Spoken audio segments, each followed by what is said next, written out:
श्राप से वह फिर से हरा भरा हो गया। क्योंकि कहा जाता है वह नौलखा जो वो बगीचा था वो राजा जगजीवन का बगीचा था, और उसमें रहने वाला जो माली था ना, उसका व्यवहार ठीक नहीं था। पास में रहने वाला एक साधु आकर के कभी फूल ले जाता भगवान की पूजा के लिए, कभी स्वल्पाहार के लिए फल तोड़ लेता, उसके साथ बुरा बर्ताव करता, अपमान करता। एक दिन उसने श्राप दे दिया कि जा तुम्हारा सारा बगीचा सूख जाएगा, पेड़ पौधे सूख जाएंगे, और ये बगीचा तभी हरा होगा जब कोई सिद्ध महापुरुष के यहाँ चरण पड़ेंगे। साहेब को ये काम भी पूरा करना था। नौलखा बगीचा में साहेब आए, बगीचा हरा भरा हो गया। माली ने देखा ये तो गजब हो गया भाई, क्या बात हुई। दौड़ करके राजा को खबर दी गई। राजा भी और सब लोगों के साथ आए, उस संत की खोज करने लगे। कहाँ है? बहुत बड़ा बगीचा था, लंबाई चौड़ाई बहुत थी, विशाल थी। ज्योतिषियों से विचार करवाया गया कि कहाँ है। ज्योतिषियों ने विचार करके बताया कि ईशान कोण में उस संत सदगुरु हैं। सब लोग ईशान कोण की तरफ भागे। कोने में साहेब कम से कम 2 हाथ ऊपर जमीन के ऊपर ऐसे ध्यानस्थ बैठे हुए हैं, ऐसे ध्यानस्थ, और वो भी जमीन से 2 फुट ऊपर, 2 हाथ ऊपर। सब लोग जग गए, प्रणाम किए, और राजा जगजीवन बहुत प्रसन्न हुए कि आज आपके दर्शन और आपके चरण पड़ने से ये अभिशप्त बगीचा हरा भरा हो गया। प्रभु आप कहां से आए हो, कहां के रहने वाले हो, क्या आपका परिचय है? साहब अपना परिचय बताते हैं। जो अभी तक आपने परिचय सुना, जो सरस्वती और गौरी शंकर को दिया, जो परिचय स्वामी रामानंद जी को दिया, वही जो परिचय सिकंदर लोदी को दिया, वही परिचय उन्हें राजा जगजीवन को भी दिया कि राजन मैं अमरलोक का निवासी हूं, काशी में रहता हूं, जीवों के कल्याण के लिए आया, जीवों को मोक्ष पद प्रदान करने के लिए आया। काशी मेरा अस्थाई डेरा है, निवास है, अभी वर्तमान में तुम्हारा करना था। राजा बहुत प्रकार से प्रसन्न हुए और अपने सुंदर हाथी को, जो उनके पास जितने हाथी थे, सुंदर बड़े हाथी को बुलवाया। चांदी का हौदा लगाया गया था। साहब को उसमें विराजमान किए। स्वयं राजा चामर डुलाते हुए अपने राजमहल ले गए। राज सिंहासन में बिठा करके उनके चरण पखारे गए, चरणामृत लिए गए, आरती उतारी गई। आरती उतारने के बाद जितने वहां उपस्थित थे, साहब ने सबको उपदेश किया, बोध दिया, आयोजन किया गया, सबको उपदेश दिया। मुझे थोड़ा कथा को आगे बढ़ाना है, इसलिए थोड़े संक्षेप में कहूं। अंत में साहब ने उपदेश के बाद कुछ दिन रहे वहां, क्योंकि वो जानते थे कि संत लोग तो अभी काशी से निकले होंगे, कहीं डेरा डाले होंगे, फिर आगे बढ़े होंगे, फिर डेरा डालेंगे। हाँ, साहब को तो सब पता था। 2-4 दिन वहां विश्राम किए। एक दिन जो राजा जगजीवन था और उसकी रानी का नाम चंद्रावती, उसके बड़े बेटे का नाम मान सिंह। मान सिंह ने पिता से कहा, पिताजी इतने बड़े सिद्ध महापुरुष हमारे घर, हमारे राज्य में आए, नगर में आए, महल में आए हैं, और हम सब निगुरा हैं। क्या अच्छा हो कि हम सब इन महापुरुष को, सदगुरु कबीर साहब को गुरु बना ले। साहब हमें गुरु दीक्षा मंत्र दे दे, उपदेश कर दे। सब लोग परिवार एकत्रित हुए और साहब से अनुनय विनय किए। साहब ने उनका विनय स्वीकार किया, और स्वीकार करने के बाद गुरु मंत्र उपदेश दे करके उन्हें शिष्य बनाया। फिर 1-2 दिन और रुके, साहब जाने की तैयारी करने लगे। राजा जगजीवन, उनकी पटरानी चंद्रावती कहती, साहब कहाँ की तैयारी है, कहाँ जाओगे, रहो ना, जब से आप आए हो सब कुछ शुभ शुभ है, मंगल मंगल है, आनंद है प्रभु, लेकिन आप जा रहे हो, आपकी जाने की तैयारी हो रही, मन बड़ा उदास हो रहा है, मन में विषाद आने लगा। इस भाव को इस बात को जान करके कि तुम हमें छोड़ करके चले जाओगे। साहब ने कहा, ये बात तो सत्य है रानी, लेकिन मात्र मैं तुम्हारे कल्याण के लिए तो नहीं आया इस जगत में। अभी तो मुझे बहुत काम करना है। कबीर वट में शुक्ल तीर्थ में तत्वा और जीवा नाम के दो सहोदर भाई मेरा इंतजार कर रहे हैं। संत जन पहुंच रहे हैं, मुझे वहां भी जाना है। दूसरे दिन साहब वहां से अलक्षित हुए और वहां जाकर के शुक्ल तीर्थ में प्रकट हुए। जहां प्रकट हुए इसके थोड़ी दूर में देखा कि वो जो 5 संत काशी गए थे वे जा रहे हैं। बस उनसे मिल करके अब 5 के बाद साहब 6 हो गए। 5 संतों के साथ साहब वो तत्वा जीवा के घर पधारते हैं। तत्वा जीवा जो निरंतर देखते रहते हैं, बाढ़ जो होते रहते हैं कि कोई संत आए, कोई सिद्ध पुरुष आए।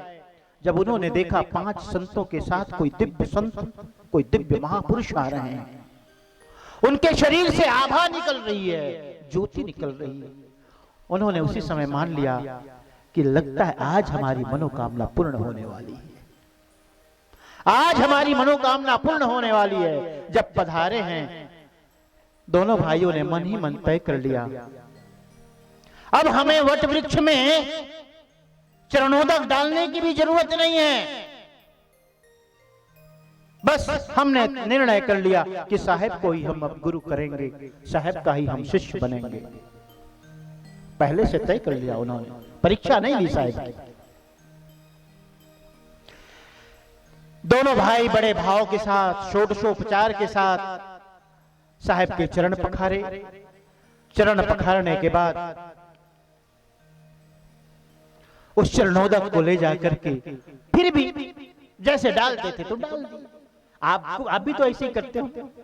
संत महात्मा आपके घर जाते हैं तो एक बात हमेशा संत महात्मा कहते हैं, देखो भाई, संतों के चरण धो तो उन्हें नाली में मत फेंको, गंदी जगह में मत फेंको, तुलसा चावरा में डाल दो, फूल क्यारी में डाल दो, लेकिन गंदी जगह में मत फेंको, क्योंकि संतों के चरणों में तीर्थों की धूल लगी होती है।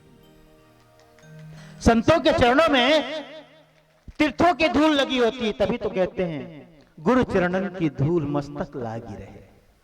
अब भजन गाते हैं कि नहीं, गुरु चरणों की धूल मस्तक लागी रहे। चरण धोने के पीछे और कोई उद्देश्य नहीं है। हम अभागे हैं, संसार में उलझे फंसे। साहब बुलाते तो बहुत है, काशी आना, खरसिया आना, लेकिन जा नहीं पाते। लेकिन साहेब आए हैं तो उनके चरणों के साथ वहां की धूल भी तो आई है। हम न जा सके वहां, लेकिन उनकी धूल को पखार कर, चरण को पखार कर तिलक तो कर ले, चरणामृत तो ले लें। इसी भाव से हम संतों के चरण धोते हैं। प्यारे हंसजनों, उन दोनों भाइयों ने बड़े भाव के साथ साहब के चरण को पखारा है। और जब थाल में ले जाकर के चरणोदक को थाल में ले जाकर के वट की डाली में, सूखी हुई डाली में चरणोदक को डालते हैं। डालते ही कहते हैं वो डाली हरी हो जाती है। डाली हरी नहीं होती। सब लोग जय बोलो, जरा ताली बजाओ। साहब की कृपा को देखो, वो डाली हरी नहीं होती। प्यारे हंसजनों, तत्वा जीवा की जो भक्ति सूख रही होती है वो हरी हो जाती है। वो डाली तो बस कहने की बात, आड़ है। तत्वा जीवा की जो भक्ति है सदगुरु के चरणोदक से हरी हो जाती है। दोनों देखते हैं, अति प्रसन्न होते हैं, कहते भी है, अरे हमें परीक्षा की जरूरत नहीं थी, हमने तो पहले ही साहब को सदगुरु मान लिया था। फिर भी देखो, साहब के चरणोदक से डाली हरी हो गई। उस डाली की वो महिमा है कि आज भी वो डाली बड़ा वृक्ष, वृक्ष से वृक्ष बनता बनता कम से कम 2 कोस के एरिया में वो कबीर वट अब भी मौजूद है, अब भी मौजूद है। अगर कोई सदगुरु के दर्शन का साक्षी है वर्तमान में तो लहरतारा धाम और वो कबीर वट। लहरतारा का सरोवर जहां उसकी जल राशि है, लहर तारा के जल से जाकर के पूछो कि क्या तुमने साहब के दर्शन किए? यही कहेगा हाँ। हमें वो सौभाग्य मिला जब सदगुरु अपने सबसे पहले चरण हमारे ऊपर पटके हैं, छपाक की वो आवाज, जब साहब माता सरस्वती को ध्यान खींचने के लिए अपने नन्हे नन्हे कोमल चरण कमलों को पटकते हैं पानी पर। और जब उन्होंने चरणों को पटका था, उसी समय वहां जो जल राशि थी, मानो वो धन्य धन्य हो गई कि आज साहब के चरणों से हम धन्य हो गए। वो भी एक गवाह है, साक्षी। और दूसरा वो वट का वृक्ष। आप सब कोई गए हो कि नहीं कबीर वट? नहीं गए? वहां नर्मदा के तट पर है ये। नर्मदा वहां दो भागों में बढ़ जाती है, बीचों बीच टापू बनता है जहां ये कबीर वट, इसकी लंबाई लगभग 2 किलोमीटर होगी और चौड़ाई भी लगभग 1-1.5 किलोमीटर की। एक टापू, एक द्वीप का निर्माण करता है, एक आइलैंड का निर्माण करता है, और वहीं ये कबीर वट है। बहुत से लोग जाते हैं गुजरात, तो यहां जरूर जाते हैं। मैं सबसे यही कहता हूं कि यदि कोई जीवंत साक्षी और गवाह है साहेब के दर्शन का, तो कबीर वट है। कभी गुजरात जाओ तो कबीर वट जरूर जाना, ठीक है? हाँ प्यारे हंसनों, बहुत गदगद हुए दोनों भाई। दोनों मिलकर के हर तरह से साहेब की सेवा भक्ति सेवा करते हैं। संतों ने कहा, देखो हम कहते थे ना कि ये धरा है, पृथ्वी है, भूमि है, कभी संतों से खाली नहीं होती, अच्छे संतों से, सिद्ध संतों से। और ये सत्य भी है, आज भी यही बात है। माना कि आज कितना भी कोई बात बने, टीवी में आए कि समाचार में आए कि ये हो कि वो हो, क्या कहना उन बातों को। अब लोगों संतों की बड़ी बुराई भी करते हैं। कभी कभी हम यात्रा करते रहते हैं, ट्रेन में सफर करते रहते हैं, तो हमें ही देखकर कुछ सुनाने लगते हैं। हाँ सुनाने लगते हैं। 2-3 साल पहले की बात है, 3-4 साल हो गए। यही दुर्ग से हम जा रहे थे खरसिया जन शताब्दी से। 4-5 लोग थे, आपस में बात करने, सुना हमको रहे हैं। कोई संत हैं, बड़े अच्छे संत हैं, नाम क्यों लेना किन्हीं का। भाई वो जेल में है, छूटे कि नहीं छूटे, उनका नाम लेकर। उनको छूटे कि नहीं छूटे इससे मतलब नहीं, उनको सुनाने से मतलब। क्योंकि पीछे भी कोई फलाना राम बैठा है, इनको हम सुना ले, ऐसा है। लेकिन ये धरा, ये भूमि, ये पृथ्वी कभी अच्छे और सिद्ध महापुरुषों से खाली नहीं रही, हमेशा अच्छे संत रहे। तत्व और जीवा सदगुरु कबीर साहब को गुरु रूप में पा करके अभिभूत हैं, धन्य धन्य है, कृतकृत्य है। प्यारे हंसनों, दोनों मिलकर के साहब के से निवेदन करते हैं कि साहब आप हमें गुरु दीक्षा देकर हमें कृतकृत्य करो, उपदेश करो, हमें सतलोक सतधाम जो अमर धाम है उसका परिचय कराओ, आप हमें सतलोक दिखाओ। साहब उन्हें दोनों को विधि पूर्वक शिष्य बनाते हैं। और जो उन्होंने साहब ने जो उपदेश किया था, कल थोड़ा सा समय लेकर के उस उपदेश को कहेंगे। कल धर्मदास साहब का प्रसंग प्रारंभ किया जाएगा और कल जरूर आना, क्योंकि मैंने कह दिया है ना, ये कबीर पंथ यदि है तो धर्मदास साहब से है। वो कैसे थे, उनका क्या कृत्य था, सदगुरु के प्रति कैसी आस्था थी, कैसी निष्ठा थी, और कबीर पंथ के लिए उन्होंने क्या किया, हम कल के प्रसंग में श्रवण करेंगे। जैसा कि मैंने अभी बताया, कथा को थोड़ा सा जल्दी विराम करेंगे, क्योंकि मुझे अभी जन्मभूमि जाकर के माँ की समाधि में चादर चढ़ानी है। 2 घंटे लगेंगे, 2 घंटे आने में लगेंगे। एक आध घंटा वहां और समय लगेगा। 10-11 बजे, 11-12 तो रात को बच जाएंगे। इसलिए आज की कथा को यहीं पर विश्राम देते हैं। कल पुनः आप सभी लोग आना। आओ हम सब मिल करके साहिब का नाम का कीर्तन करें।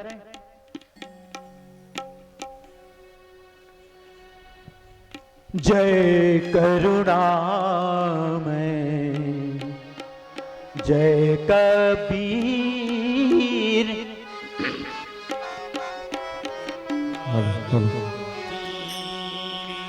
जय करुणामय जय कबीर, सत सुकृत गहि लागोते।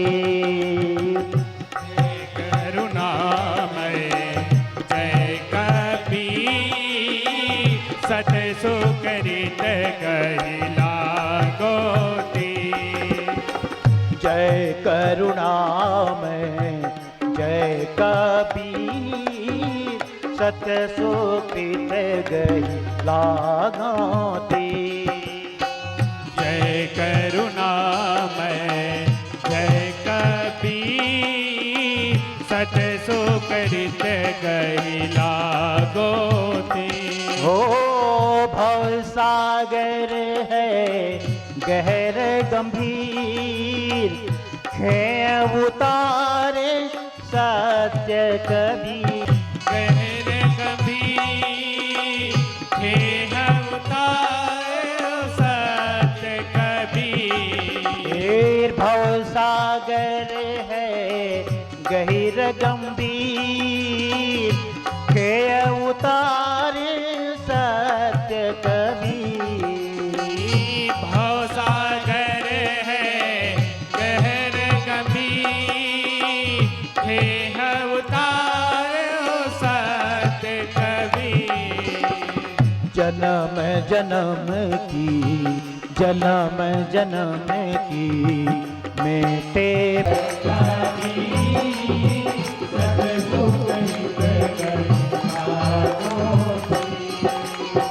धर्मदास गुरु मेरे कबीर, पाते लागे भगे।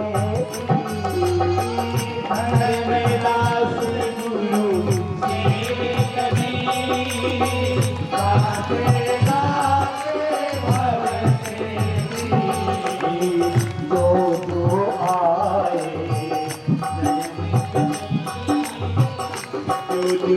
आए शरण करी, तो सब लागे तुम्हें भी हीर लगना है, पार लगना है तो साहिब की शरण में आओ।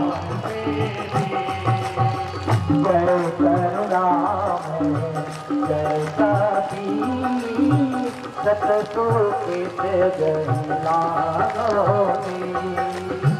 जय करुणामय जय कबीर, सत सुकृत गहि लागोते।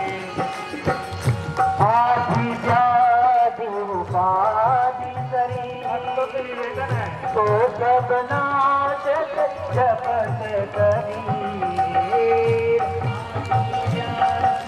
मन में कोई आगे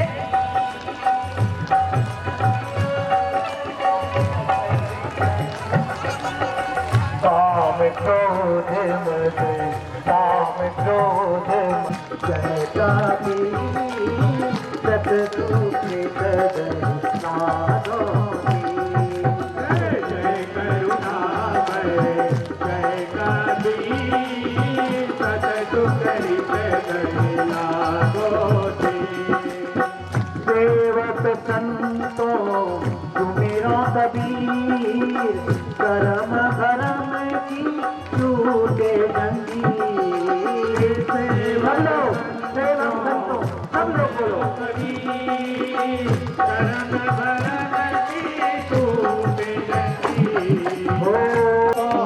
तुम्हारा कबीर, करम भरम की छूटे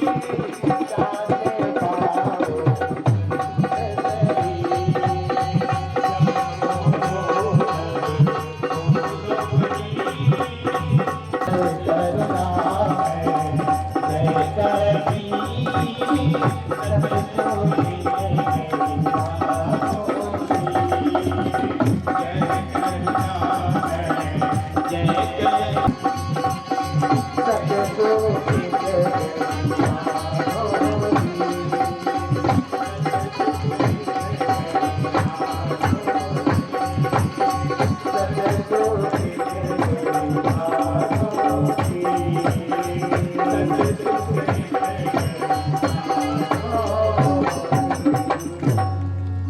बोलो सतगुरु कबीर साहिब की जय, राम की जय, बंसी हजूर साहिब की जय, सभी संत महापुरुषों की जय, सभी भक्त हंस जनों की जय। हमारे राजनांदगांव में पहले बार हो रहा है और हमारे साहेब के द्वारा सतगुरु कबीर साहेब कब प्रकट हुए और कब अंतर्ध्यान होंगे उसी के बारे में कथा है और ये यज्ञ हो रहा है।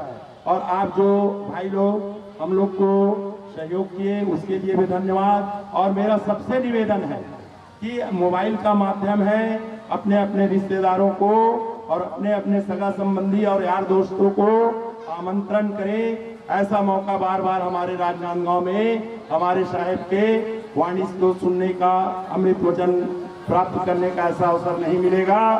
और एक सूचना और दे देता हूं